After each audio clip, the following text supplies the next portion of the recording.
You must have listened to many basketball friends who were traded, maybe against their will, over the years. That move for you, of course, you were a free agent. Did you ever help fellow players to deal with those decisions? Did players just feel bad about it, even if it was for more money, or did they were happy where they were? No, I don't talk to a lot of people.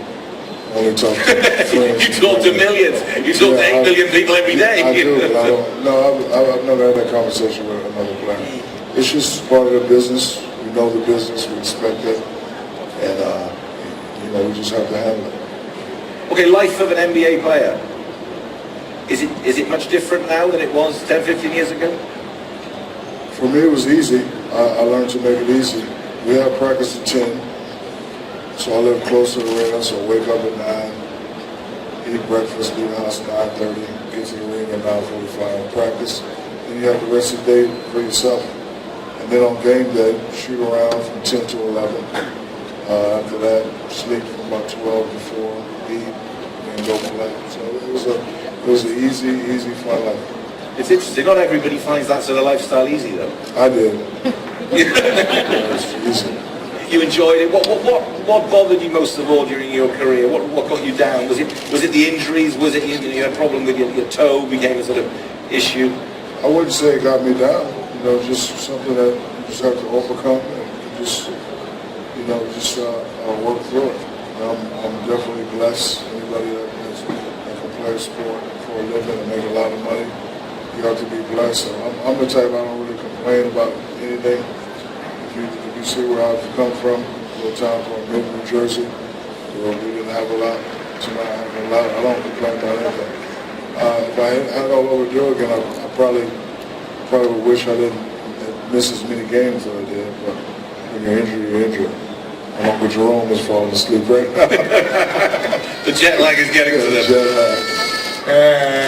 They're definitely not falling asleep. Whose baby is that? Hey, man. Hey, man. Let's talk about your position.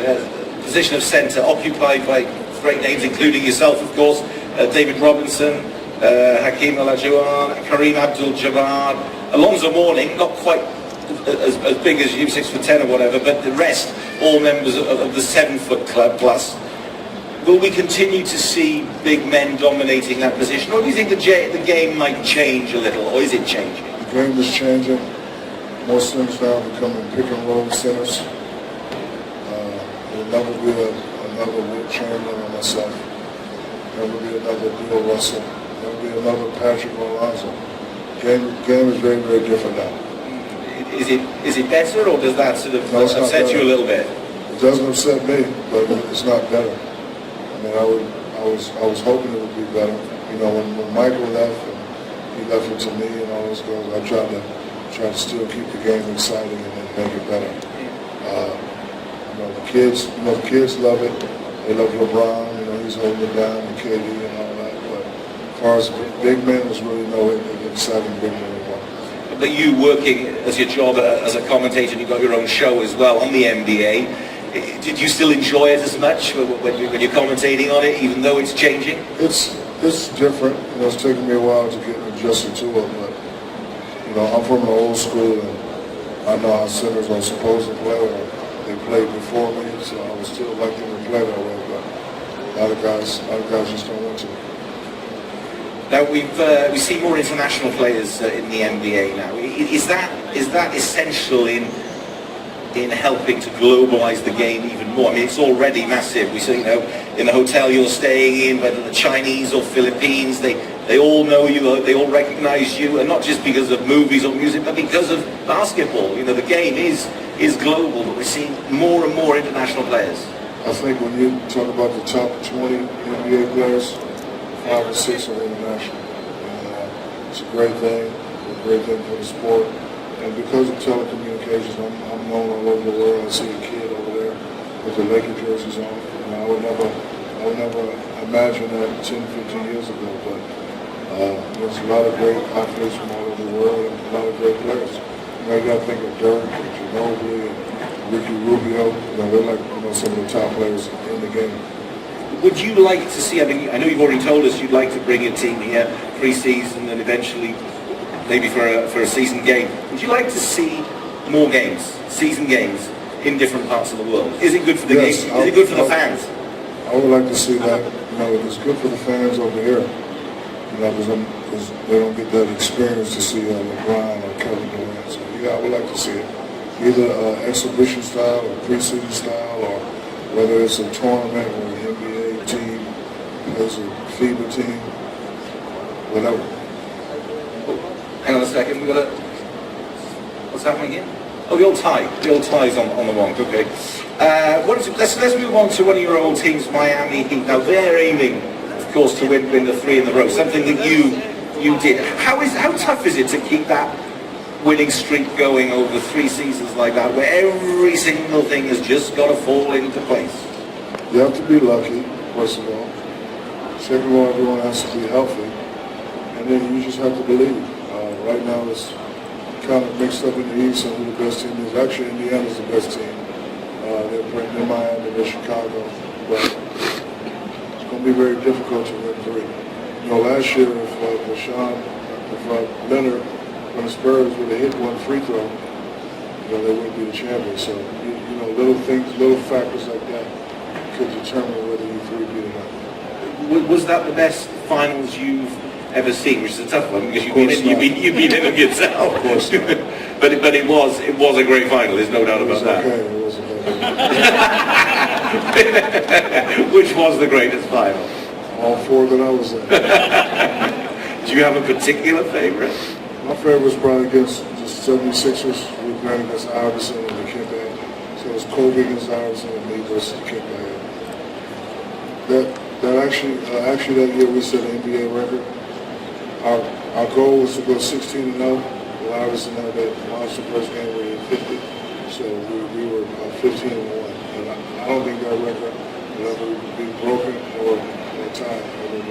15-1 in the finals. Out of all the teams that played, only that one team went 15. But we were trying to go 16-0. That was my whole goal, was to go 16-0. We just dominated the games. And we lost that one game. When you start recalling these, you know, a smile comes to your face, the happy times, and do you really miss that competition? Do you really miss being right in the thick of it in the NBA? Of course not. Man, I'm 4 years old. I've been playing since I was 13 years old. I was always used to playing at a high level. Of course, when you get older, it starts to slip off a little bit, and I just didn't feel like the same Shaq. So it was time for me to fall back on other things that I was able to do. Do you think the Miami Heat, going back to them winning 3 in a row, do you think they're in that zone? Do you think they're in a similar zone to what you were with the Lakers when you won your 3 in a row? It's a little bit different. You know, we had a lot of luck. You know, one of those series, Robert Horry hit a crazy shot, and Derek Fisher hit another crazy shot. So it's similar. Because me and my uncle were sitting on the baseline and ready to throw it up, and you can add that to the crazy shot list. But I think it's a little bit too early to tell how good they are, but I'm sure if LeBron and D-Wade stays healthy, I'm sure they'll be in the mix. Talk about LeBron. You played with him for 1 season when you were at Cleveland. How good is he, and how close is he to becoming one of the greats, or is he knocking on that door right now? He's a great player. I was very surprised to see that at a young age he knows so much about the game. He's a great team player. The real definition of a great player is making other guys around you better. And he does that. And sometimes he does it too much, but he gets everybody involved. He's very strong, very physical. And I think it was a good move for him to go to Miami. That everybody paid him for, but he already won 2, so I'm sure in his mind it was the right decision. So will they win 3 in a row? I'm not sure. I don't know. Yeah. I'll be watching just like you. Yeah, exactly. Okay, you finished just over 2 years ago. Is the fact that you had so many other things going on, did that just help you get over it? The fact that you had to stop playing, that you had your music, you had your movies, you had your TV. They were already on the go. That there was going to be no sudden stop. It was just going to be a little different. No, I think the fact that I was educated, the fact that I owned businesses. The fact that I got a hell of a team with me, they help me make it easier. Like the TNT job just came out of nowhere.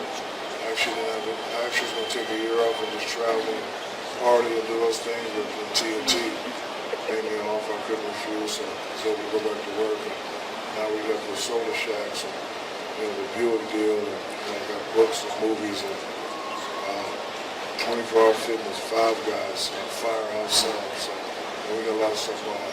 Nightclubs in Vegas. We got a lot going on. What about the TV partnership with Charles Barkley? That seemed to something that just works. Did it work right from the start? Did you have to work on that? Or? I have to work on a little bit, but it works from the start. Good for us. They allow us to be ourselves rather than be stiff. We decided that if you're going to be up that late, might as well make you enjoy it. Other stations just talk about the stats. As a fan, I don't want to hear that all the time, especially if you didn't play the game. So, I think they know that we understand and we know what we're talking about. Because you got three guys up there that play, two won championship. One guy's a Hall of Famer, and then you got Ernie, who's been around for 30 years. So I think that's why we're the number one station. Let's talk a little about the education and the importance of that, not just to you, but how you share that and how you like others to have that education, the importance of it. Education is something that they can never take away from me. Like I see a lot of people here speaking English. I didn't know that everybody here would speak English. That's great. It's fabulous. I wanted to become a doctor. I wanted to become the first doctor of my family. And I wanted my master's in business, so when I do business with people, they understand that they didn't. Plus, I have 6 children, so for a kid to say, "Hey, my dad was an NBA star, my dad is an owner, my dad is a doctor," it's just that's probably the best compliment that having my championship rings. With so much going on in so many businesses, you mentioned the children, obviously very dear to you, like they are to every parent. How do you fit it all in? Is it a team you've got? How do you? I have a hell of a team. I got ball-head Perry at point guard. I got ball-head Collar at the shooting guard. I got Uncle Mike at the small forward. I got Big Jerome at the power forward, and me as a center. And so far, we're undefeated. Nobody can beat us.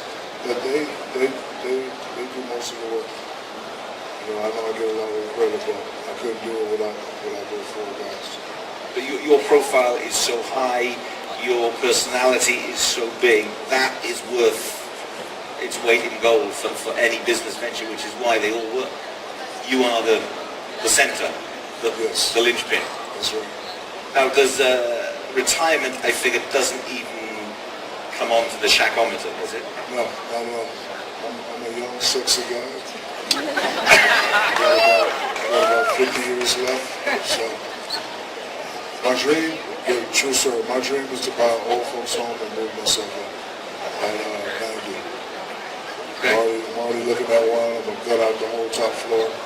I have a chair like this and I have a big screen and I watch my old games. And that's how I want to go out, like that.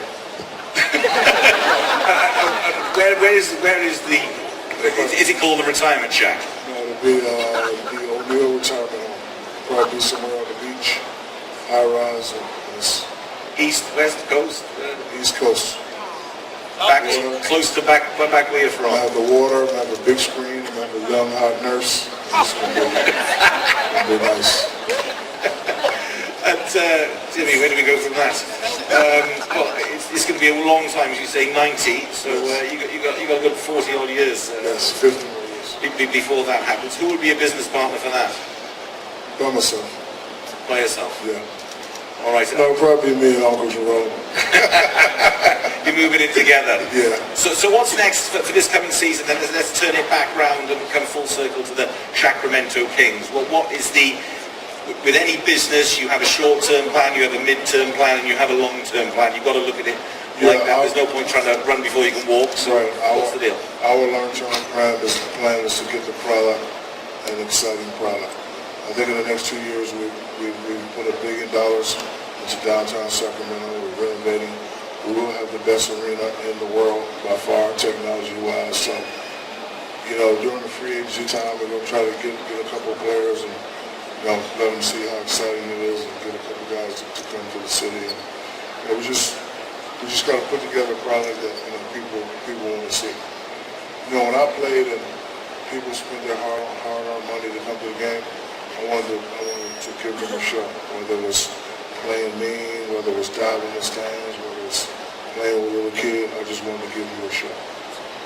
Okay, just a couple of short questions at the end that I know people always like to ask, and they come up in interviews. And the player you hated or found toughest to play against throughout your career? I mean, it's a difficult one for you because you were such a dominant figure. But was there one guy, whether it was because he niggled you and just tried to get the worst out of you, or did you just block that kind of thing out of your mind? I tried to kill everybody. I didn't have any. No. I was able to, like my friend right here is a good-looking man. I'd probably give you 60. I was able to look at, and you're a big, strong guy. I'd probably give you 55. I was able to look at a guy, look at your stats, and then automatically get mad. That's just how I was. And then I would tell Uncle Jerome, I'd be like, I'm getting 55 tonight. And if I'm playing and I'm messing around, he would smack me in the back of the head and be like, hey, you only got 12 minutes left, you got 30. So now I would have to get 20 in the last quarter, so, just to keep up. But I didn't have any problems with anybody. And what about the greatest partnership you had with all your teams? Again, it's probably, me and D-Wade didn't play, or me, D-Wade and LeBron didn't play together long enough, so probably me and Kobe. Me and Penny had an exciting run, but we didn't win. So whenever you win 3 in a row with somebody, that's probably the nicest one. So the partnership with Kobe and the 3 championships? Yes. All right. Well, Shaquille, it's a great pleasure once again to have you here in Qatar. Thank you for sparing the time with us this afternoon. No problem. And I'm sure that everybody else here enjoyed it. Ladies and gentlemen, Shaquille O'Neal.